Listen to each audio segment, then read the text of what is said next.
أكبر الله أكبر لا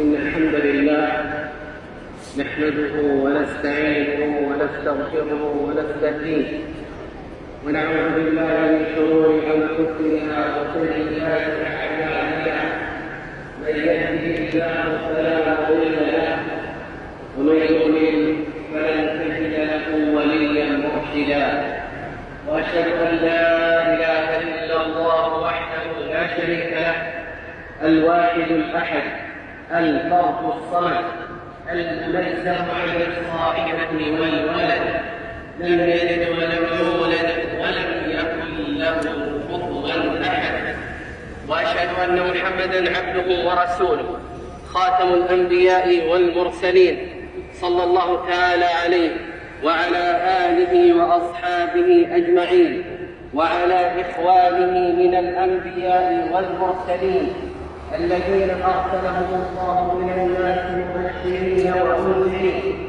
فدعوهم إلى توحيد الله تعالى وإخلاص العبادة له وبصروهم بمزالق الشرك والاعتقادات الباطلة المهلكة وجادلوهم بالحسنى فكانوا هم حجة الله على خلقه.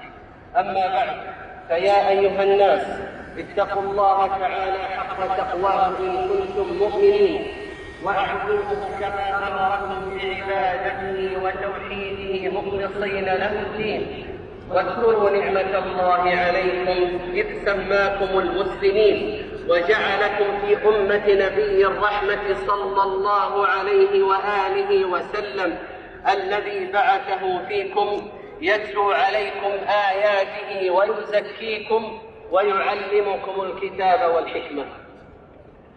عباد الله، إن أنفع الكلام وأعظم وأحلام على التكرار الأفضل كلام من أنزل القرآن تبيانا وتولاه حفظا، ومن ذلكم سورة من سور القرآن الكريم وهي 3 آيات و14 كلمة و68 حرفا نزلت بعد سورة الشرح تمثل منهجا إسلاميا متكاملا وترسم نظاما كاملا للبشر وتنقذ الإنسان من رغبة الإسرائيل وتبين مصيبته التي ربى النبي صلى الله عليه وآله وسلم تسليما أمته عليها وهي سورة العصر.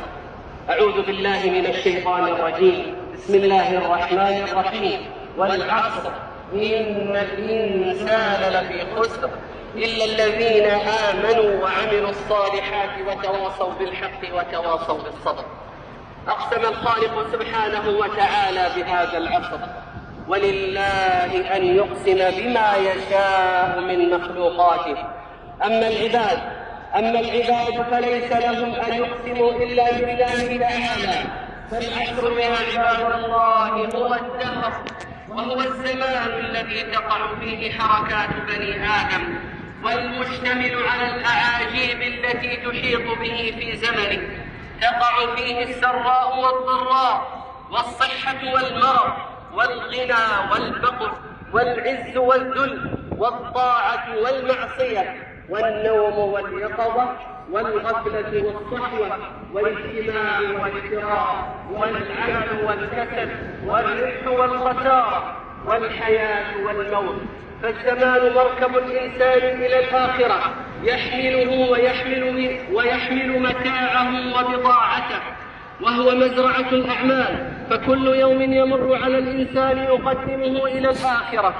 ورأس مال الإنسان عمره، فإذا أضاعه باللهو واللعب فهو خاسر. فأي خسارة أعظم من حرمانه من مناجاة ربه.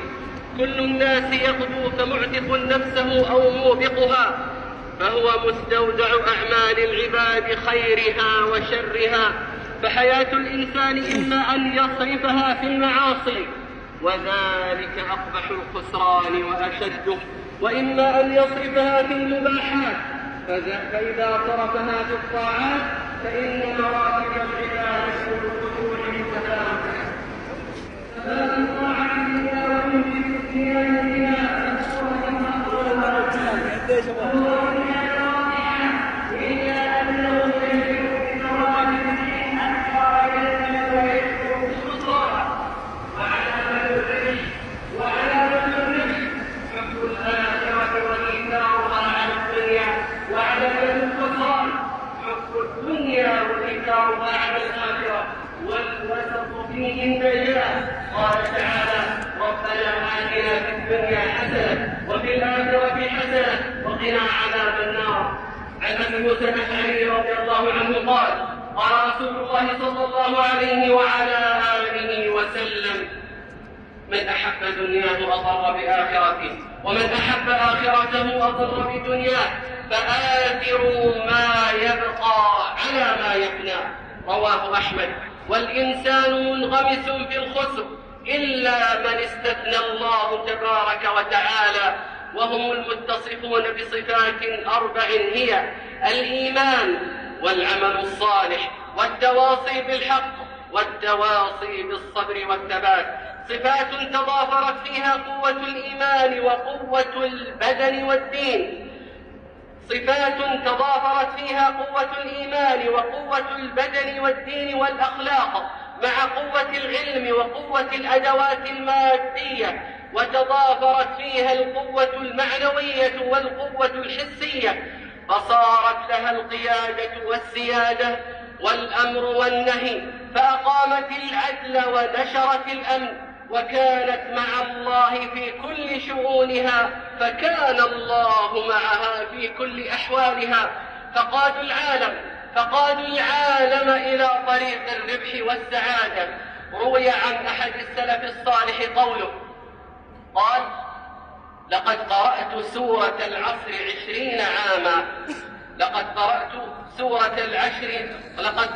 سورة العصر 20 عاما ولا أفهم معناها، وكنت أفكر كيف يكون الأصل في الإنسان الخسران، والله يؤكده بكل المؤكدات، ثم يستثني الله الناجين من الخسران بتلك الصفات 4.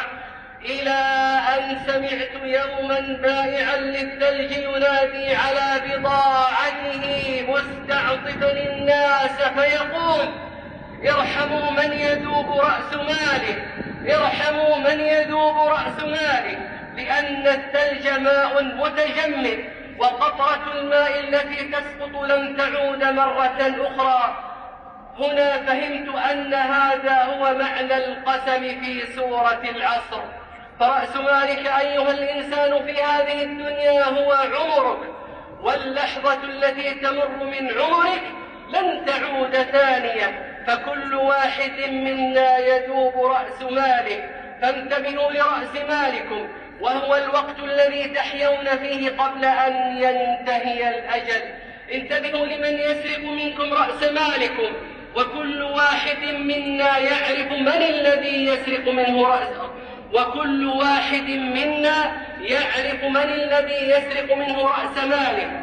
لا تضيع لحظة من رأس مالك وأنت في غير ذكر لله أو طاعة لله ورسوله صلى الله عليه وسلم. وبعد أيها المسلمون، ففي صخب الحياة وخضمها المتلاطم بموجات الخسران والضلال يظهر عباد لله مخلصون، ورجال صالحون، وأولياء متقون آمنوا بربهم إيمانا حملهم على التقوى والهدى، وحبب إليهم الحق وزينه في قلوبهم، ورغبهم في العمل الصالح، وحال بينهم وبين اتباع الهوى، فكان هذا الإيمان وقاية لهم من الشر وقائدا لهم إلى الخير. هؤلاء العباد هم الآمنون إذا فزع الناس.